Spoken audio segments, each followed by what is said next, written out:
नमस्कार दोस्तों, मैं हूं सुधाकर पुरोहित, आपका ज्योतिष मित्र।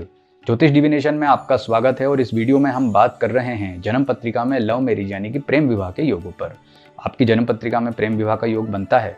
क्या आप जानना चाहते हैं कि आपकी जन्म पत्रिका में प्रेम विवाह के योग हैं या नहीं? तो इस वीडियो को पूरा देखिए और इससे पहले हमारे चैनल ज्योतिष डिविनेशन को लाइक और सब्सक्राइब भी अवश्य कीजिए। जन्म पत्रिका में विवाह का विचार सप्तम भाव से किया जाता है। सप्तम भाव के अतिरिक्त 12वें भाव से पति पत्नी के आपसी संबंधों का विचार करते हैं। तृतीय भाव से आदमी के निर्णय लेने की शक्ति और उसकी पराक्रम शक्ति का विचार करते हैं और पंचम भाव से और एकादश भाव से उसकी मित्रता का विचार करते हैं। लव मैरिज में सबसे पहले मित्रता होती है और मित्रता होने के बाद प्रेम होता है और उसके बाद व्यक्ति ये निर्णय लेता है कि उसे विवाह करना है। तो इन चार भाव और भावेशों के अतिरिक्त मंगल, शुक्र और गुरु का विचार भी करना चाहिए, क्योंकि नैसर्गिक तौर पर मंगल से पराक्रम का विचार करते हैं। शुक्र जो होता है वह पुरुष की जन्म पत्रिका में जीवन साथी का प्रतीक होता है और गुरु जो है वह स्त्री की जन्म पत्रिका में जीवन साथी का प्रतीक होता है।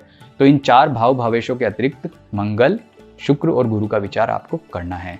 जैसे सप्तम भाव का स्वामी यानी 7th हाउस का जो लॉर्ड है वह द्वादश भाव यानी कि 12वें घर के स्वामी के साथ में तृतीय भाव में स्थित हो अथवा केंद्र या त्रिकोण भाव में स्थित हो। केंद्र का मतलब 1, 4, 7, 10 और त्रिकोण मतलब 9 और 5, ये शुभ भाव माने जाते हैं। इन भावों में स्थित होगा तो प्रेम विवाह होने की संभावना अधिक बनेगी।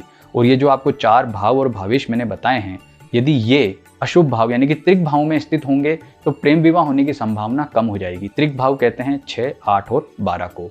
तो 7, 12, 3 और 5 ये जो भाव, इनके जो भावेश हैं, इनके जो लॉर्ड ग्रह हैं, अगर वे त्रिक भाव में चले जाएंगे तो प्रेम विवाह की संभावना को कम कर देंगे। इसके अतिरिक्त मंगल, शुक्र और गुरु भी अगर त्रिक भाव में चले गए या अशुभ स्थिति में चले गए, नीच राशि के हो गए, शत्रु राशि के हो गए, तो प्रेम विवाह की संभावनाओं को कम कर देते हैं। जैसे मेष लगन की जन्म पत्रिका है, उसमें सप्तम भाव का स्वामी शुक्र होता है और 12वें घर का स्वामी गुरु होता है। तो शुक्र और गुरु की युति यदि पंचम भाव में बनती हो और साथ में उनका संबंध सूर्य और बुध से भी होता हो तो ऐसी स्थिति में प्रेम विवाह का योग बनेगा। ऐसे ही 12 अलग अलग लगन की जन्म पत्रिकाओं पर हम विचार करेंगे।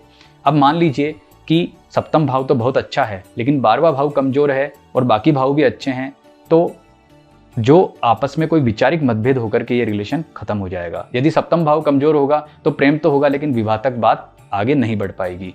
तृतीय भाव कमजोर होगा तो यूं मान के चलिए कि प्रेम भी होगा, विवाह करने की इच्छा भी है, लेकिन घर वालों से यह बात करने का सामर्थ्य ही नहीं होगा कि हमें प्रेम विवाह करना है, हमें आप परमिशन दीजिए। यदि पंचम भाव कमजोर होगा तो व्यक्ति एक तरफा प्रेम करता रहेगा लेकिन जिसे प्रेम करता है उसे कह पाने की हिम्मत ही नहीं जुटा पाएगा। तो इन चारों भावों के आधार पर हम प्रेम विवाह का विचार करेंगे। आपने मेष लगन का जो आधार देखा है, इसी तरह से आप वृषभ लगन, मिथुन लगन में भी इसका विचार कर सकते हैं। इन भाव और भावेशों के अतिरिक्त ग्रहों की दशाएं भी महत्वपूर्ण हैं। मान लीजिए कि ये तो बहुत अच्छे हैं लेकिन जिस समय आपको प्रेम हुआ है और आप घर वालों से प्रेम विवाह की बात करने जा रहे हैं, उस समय अशुभ ग्रह की दशा चल रही है या अकारक ग्रह की दशा चल रही है, तो ऐसी स्थिति में आपके प्रेम विवाह का होना बहुत कठिन हो जाएगा। क्योंकि योग तो है लेकिन जैसे आप बात करने जाएंगे उसका प्रभाव उल्टा हो जाएगा। आपके जो घर वाले हैं नाराज हो जाएंगे, आपको उसकी परमिशन नहीं देंगे। तो इन भाव और भावेशों के अतिरिक्त दशा का विचार करें और इसके अलावा गोचर का विचार भी बहुत महत्वपूर्ण है। गोचर का मतलब जो वर्तमान में आकाशीय ग्रहों की जो आकाशीय स्थिति है उसका विचार भी आपको अवश्य करना है। सामान्यतः जब हम विवाह का विचार करते हैं तो गुरु की स्थिति का तो वैसे भी विचार करते हैं। जैसे मान लीजिए कि गुरु चौथे, 8वें या 12वें भाव से गोचर कर रहा है तो ऐसी स्थिति में विवाह होने की संभावना कम होती है। इसी तरह से शुक्र और मंगल का विचार भी हम करेंगे और जो आपको प्रेम विवाह के जो प्रमुख चार भाव और भावेश बताए हैं उनके गोचर का विचार भी अवश्य करना चाहिए। ये जब बिल्कुल सकारात्मक हो तो ऐसे समय पर जाकर के आप अपने घर वालों से अपने प्रेम विवाह की बात करेंगे तो वह उसे सहर्ष रूप में स्वीकार कर लेंगे। अगर आपका प्रेम विवाह नहीं हो पा रहा है, उसमें कोई अड़चन आ रही है, तो निश्चित रूप से जो अभी मैंने आपको योग बताए हैं उसमें ही कहीं ना कहीं कोई समस्या है। जो भी ग्रह है, जो भी नकारात्मक ग्रह है और वो आपके प्रेम विवाह में बाधक बन रहा है, यदि वह कारक ग्रह है तो उसे आप रत्न पहन करके अनुकूल कर सकते हैं।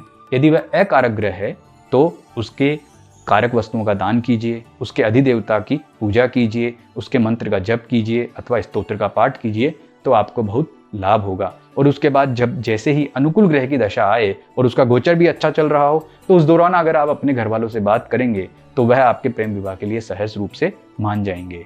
इसकी विस्तृत जानकारी के लिए आप हमारे ज्योतिष डिविनेशन कार्यालय से भी संपर्क कर सकते हैं।